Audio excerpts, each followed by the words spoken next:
Capítulo 6. Tendo Jesus partido dali, foi para sua terra e os seus discípulos o acompanharam. Chegando o sábado, passou a ensinar na sinagoga, e muitos, ouvindo, se maravilhavam, dizendo: "Donde vem a este essas coisas?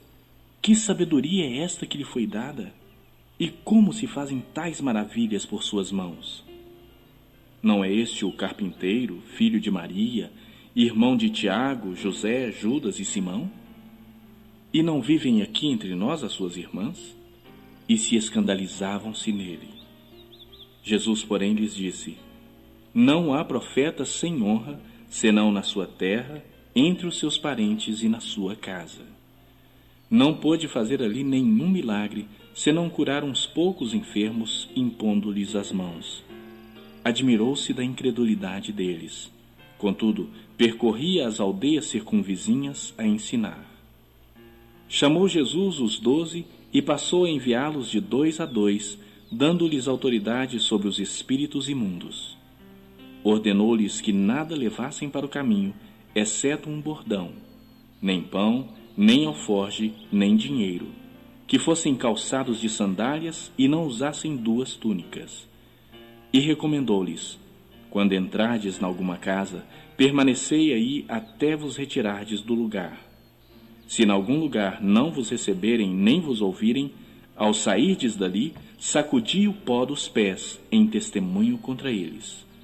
Então, saindo eles, pregavam ao povo que se arrependesse. Expeliam muitos demônios e curavam numerosos enfermos, ungindo-os com óleo. Chegou isso aos ouvidos do rei Herodes, porque o nome de Jesus já se tornara notório. E alguns diziam: "João Batista ressuscitou dentre os mortos, e por isso nele operam forças miraculosas." Outros diziam: "É Elias." Ainda outros: "É profeta como um dos profetas." Herodes, porém, ouvindo isso, disse: "É João, a quem eu mandei decapitar, que ressurgiu." Porque o mesmo Herodes, por causa de Herodias, mulher de seu irmão Filipe, porquanto Herodes se casara com ela, mandara prender a João e atá-lo no cárcere. Pois João lhe dizia: "Não te é lícito possuir a mulher de teu irmão." E Herodias o odiava, querendo matá-lo, e não podia. Porque Herodes temia a João, sabendo que era homem justo e santo, e o tinha em segurança. E quando o ouvia, ficava perplexo, escutando-o de boa mente. E chegando um dia favorável, em que Herodes, no seu aniversário natalício, dera um banquete aos seus dignatários, aos oficiais militares e aos principais da Galileia, entrou a filha de Herodias e, dançando, agradou a Herodes e aos seus convivas. Então disse o rei à jovem: "Pede-me o que quiseres e eu te darei." E jurou-lhe: "Se pedires mesmo que seja metade do meu reino, eu te darei." Saindo ela, perguntou à sua mãe: "Que pedirei?" Esta respondeu: "A cabeça de João Batista." No mesmo instante, voltando apressadamente para junto do rei, disse: "Quero que, sem demora, me des num prato a cabeça de João Batista." Entristeceu-se profundamente o rei, mas por causa do juramento e dos que estavam com ele à mesa, não lhe a quis negar. E enviando logo o executor, mandou que lhe trouxessem a cabeça de João.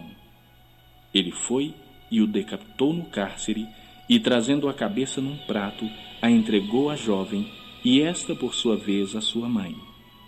Os discípulos de João, logo que souberam disto, vieram, levaram-lhe o corpo e o depositaram no túmulo. Voltaram os apóstolos à presença de Jesus e lhe relataram tudo quanto haviam feito e ensinado. E ele lhes disse: "Vinde repousar um pouco à parte, num lugar deserto." Porque eles não tinham tempo nem para comer, visto serem numerosos os que iam e vinham. Então foram sós no barco para um lugar solitário. Muitos, porém, os viram partir e, reconhecendo-os, correram para lá a pé de todas as cidades e chegaram antes deles.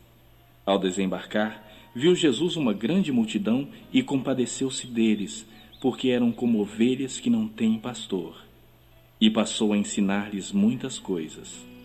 Em declinando a tarde, vieram os discípulos a Jesus e lhe disseram: É deserto este lugar e já avançada a hora. Despede-os para que, passando pelos campos ao redor e pelas aldeias, comprem para si o que comer. Porém ele lhes respondeu: Dai-lhes vós mesmos de comer. Disseram-lhe: Iremos comprar 200 denários de pão para lhes dar de comer? E ele lhes disse: Quantos pães tendes? Ide ver. E sabendo eles, responderam: 5 pães e 2 peixes. Então Jesus lhes ordenou que todos se assentassem em grupos sobre a relva verde. E o fizeram repartindo-se em grupos de 100 em 100 e de 50 em 50. Tomando ele os 5 pães e os 2 peixes, erguendo os olhos ao céu, os abençoou. E partindo os pães, deu-os aos discípulos para que os distribuíssem. E por todos repartiu também os 2 peixes. Todos comeram e se fartaram. E ainda recolheram 12 cestos cheios de pedaços de pão e de peixe. Os que comeram dos pães eram 5.000 homens. Logo a seguir, compeliu Jesus os seus discípulos a embarcar e passar adiante para o outro lado, a Betsaida, enquanto ele despedia a multidão. E tendo-os despedido, subiu ao monte para orar. Ao cair da tarde, estava o barco no meio do mar e ele sozinho em terra. E vendo-os em dificuldade a remar, porque o vento lhes era contrário, por volta da 4ª vigília da noite, veio ter com eles, andando por sobre o mar, e queria tomar-lhes a dianteira. Eles, porém, vendo-o andar sobre o mar, pensaram tratar-se de um fantasma e gritaram, pois todos ficaram aterrados à vista dele. Mas logo lhes falou e disse: Tende bom ânimo, sou eu, não temais. E subiu para o barco para estar com eles, e o vento cessou. Ficaram entre si atônitos, porque não haviam compreendido o milagre dos pães. Antes, o seu coração estava endurecido. Estando já no outro lado, chegaram à terra em Genezaré, onde aportaram. Saindo eles do barco, logo o povo reconheceu Jesus. E percorrendo toda aquela região, traziam em leitos os enfermos para onde ouviam que ele estava.